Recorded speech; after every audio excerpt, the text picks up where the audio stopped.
हरियाणा में कांग्रेस इस बार हर हाल में सत्ता में वापसी करना चाहती है। इसके लिए वो कोई कमी नहीं छोड़ना चाह रही। यही वजह है कि प्रत्याशियों के चयन में कांग्रेस फूंक फूंक कर कदम रख रही है। टिकट चयन के लिए कांग्रेस ने 2 हाई लेवल कमेटियों का गठन भी किया है। ये दोनों कमेटियां कड़े नियमों के आधार पर टिकटों का बंटवारा करना चाह रही हैं।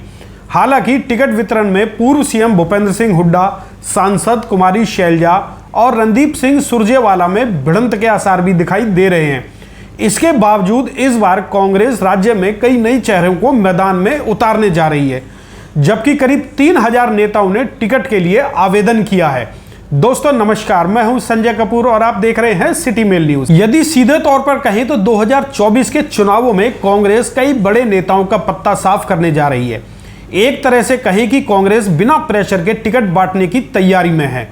तो चलिए आपको बताते हैं कि इस बार किन किन नेताओं को बाहर का रास्ता दिखाने की तैयारी है और किन नियमों के आधार पर टिकटों का वितरण होगा।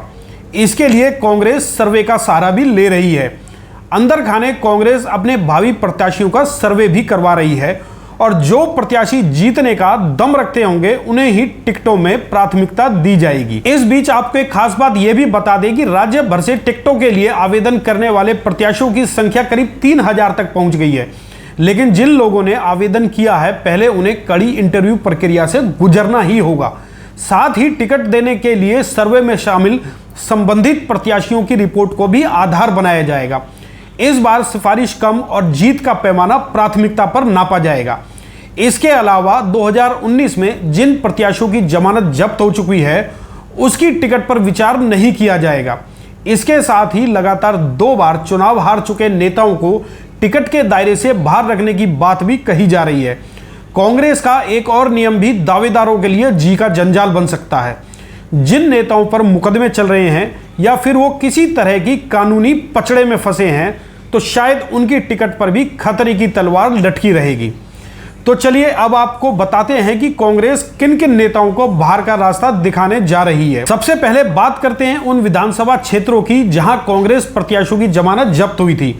इनमें अंबाला कैंट, अंबाला शहर, यमुनानगर, शाहबाद, नीलोखेड़ी, इंद्री, पानीपत ग्रामीण, जुलाना, जींद, उकलाना, उचाना, नारनौद, हांसी, बरवाला, दादरी, भिवानी, अटेली, नांगल चौधरी, गुरुग्राम, पटौदी, बादशाहपुर, सोहना, नरवाना, टोहाना, फतेहाबाद, रानिया तथा सिरसा में कांग्रेस प्रत्याशियों की जमानत जब्त हुई थी।